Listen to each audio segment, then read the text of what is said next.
हरि अनंत हरि कथा अनंता।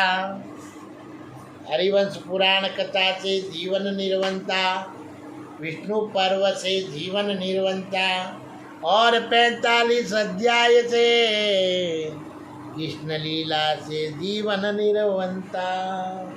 बलराम और श्री कृष्ण का मथुरा में प्रत्यागमन और स्वागत। वेशवास जी कहते हैं, जन्म दे तदंतर वे दोनों भाई चेदीराज दम घोष के साथ मिलकर यात्रा करने लगे और मार्ग के साथ मिलकर और दमघोष के साथ मिलकर यात्रा करने लगे।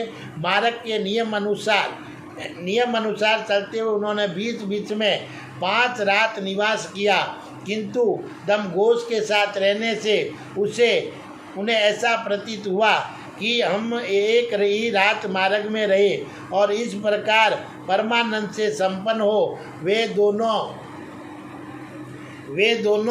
वीर वसुदेव कुमार साथ साथ थोड़े ही समय में मथुरा नगरी में जा पहुँचे और उस समय उग्रसेन आदि सभी यादवों ने सेना सहित आगे आकर प्रसन्नचित्त से उन दोनों यदुनंद वीरों का स्वागत किया और अनेक प्रकार के शिल्पों द्वारा जीवन निर्वाह करने वाले नाना जातियों के शिल्पी प्रजावर्ग, मंत्री तथा बालकों द्वारा वृद्धों सहित सारी मथुरापुरी और यथोचित रीति के उनके स्वागत में जुटी थी और आनंदवर्धक कमलवाद बजने लगे।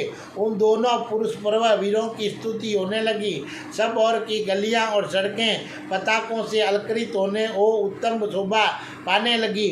उन दोनों भाइयों के आने से इंद्र उत्सव के समान सारी पूरी परम शोभा से संपन्न हो हर्ष से खिल उठी और सर्वत्र आनंद छा गया। सड़कों पर आनंद मगन हुए गायक यादवों को वीर्य लगने वाली आशीर्वाद युक्त गाथाएं गा रहे थे और सर्वत्र ये घोषणा करते थे कि यादवों विश्वविख्यात वीर दोनों भाई श्री कृष्ण और बलराम अब अपने नगर में आ गए हैं। अतः सब लोग निर्भय होकर सुखपूर्वक क्रीड़ा करो। बलराम और श्री कृष्ण के आ जाने पर उस मथुरापुरी में कोई भी दीन मलिन अथवा उदास चित्त नहीं दिखाई देता था। पक्षी सुमधुर बोलते थे, घोड़े और हाथी भी बहुत प्रसन्न थे तथा स्त्रियां और पुरुषों के मन को भी बड़ा ही सुख मिला। शीतल एवं सुगंधदायिनी हवाएं चलने लगी, 10 दिशाओं की धूल उड़ने लगी और मंदिरों में स्थित संपूर्ण देवता भी बड़े प्रसन्न होने लगे।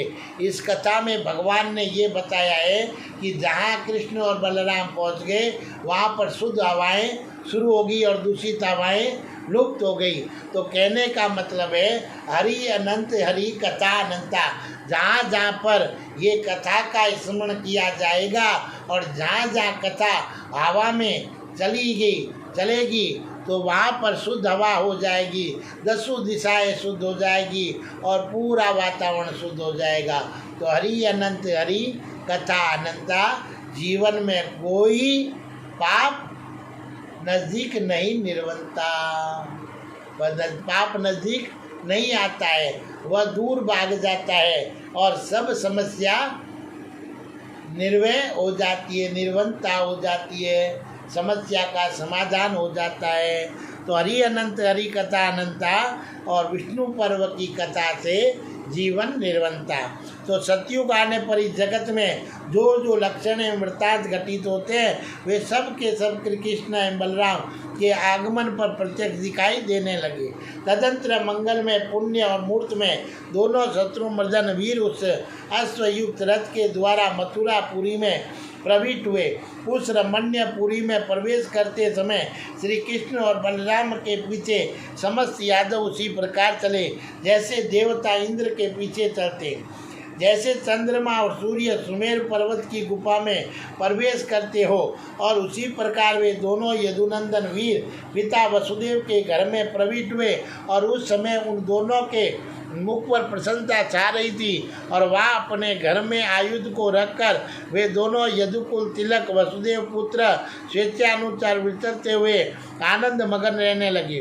तदंतर वसुदेव जी के दोनों चरणों को दबाकर राजा उग्रसेन तथा अन्य प्रधान यदुवंशियों का यथोचित सत्कार करने के पश्चात और उन सब के द्वारा स्वयं भी अभिनंदित हो वे दोनों भाई प्रसन्न मन से माता के ही महल में चले गए और इस प्रकार एक ही तत्व के बने और एक ही उद्देश्य की सिद्धि के लिए प्रकट हुए वे दोनों श्री कृष्ण और बलराम राजा उग्रसेन के अनुगामी होकर कुछ काल तक वह सुख से रहे।